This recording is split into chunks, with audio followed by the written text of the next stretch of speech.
Terima Yesus saja tidak cukup, tetapi harus punya akar yang kuat agar dapat bertumbuh dalam Kristus. Supaya kita teguh berdiri dalam iman saat badai masalah atau penganiayaan menyerang kita. Dan mulut kita pun penuh dengan ucapan syukur. Itu semua gak bisa terjadi kalau kita tidak punya akar yang kuat.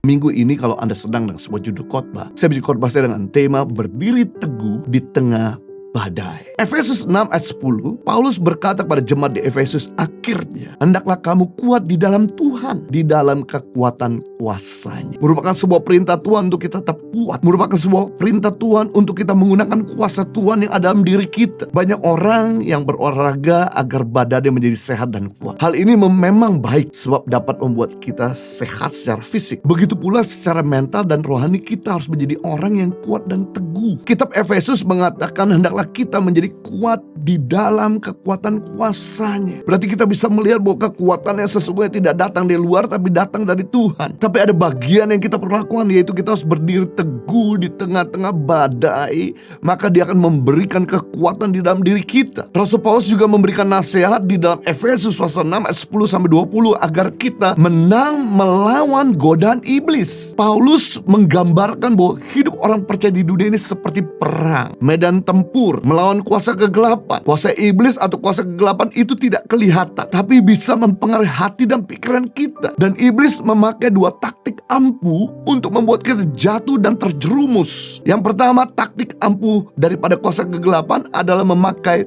tipu muslihat untuk menjatuhkan kita dalam dosa. Ia membujuk manusia supaya kompromi dengan dosa. Perlahan tapi mematikan. Manipulasi keadaan sehingga kalau seseorang tidak berhati-hati, ia akan terjebak dan terjerat serta jatuh di dalam dosa. Iblis selalu menggoda supaya membelokkan kita dari kehendak Tuhan. Ingat kisah Adam dan Hawa di Taman Eden, di mana Adam dan Hawa tahu perintah Tuhan, tapi karena godaan iblis sehingga akhirnya Adam dan Hawa bisa mengabaikan perintah Tuhan dan mengikuti godaan si iblis. Ingat cerita tentang istri Lot yang berubah jadi tiang garam karena masih ingin menikmati keinginan dunia daripada keselamatan dirinya. Jadi itu senjata iblis yang seringkali menjatuhkan manusia. Kita harus berdiri teguh di tengah-tengah godaan daripada si jahat. Yang kedua, senjata ampuh daripada si iblis, yaitu melalui tekanan. Iblis memang tidak maha kuasa, tapi ia cukup mampu untuk menciptakan situasi tertentu untuk menyudutkan orang-orang percaya. Membuat orang percaya tertekan, depresi, menderita hidupnya sehingga akhirnya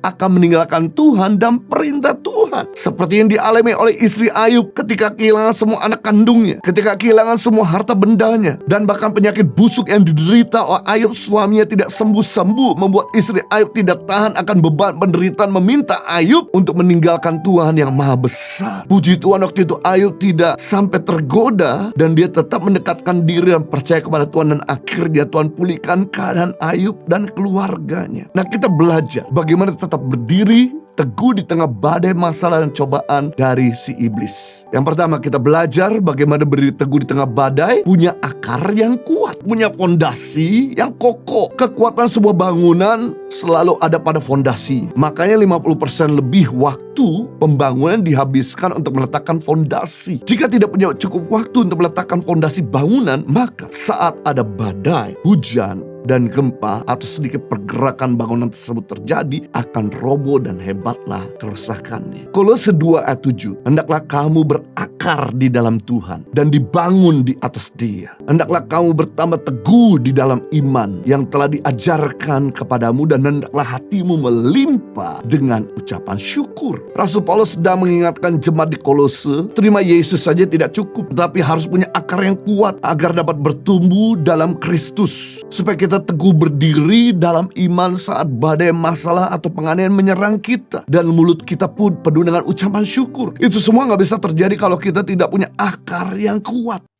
Impact Community Indonesia mengadakan 2 kali ibadah onsite setiap hari Minggu pukul 9 dan 11 waktu Indonesia Barat di MOI Mall of Indonesia Kelapa Gading, lantai P3. Kedua ibadah disertai ibadah anak dan ibadah remaja. Pastikan kehadiran Anda.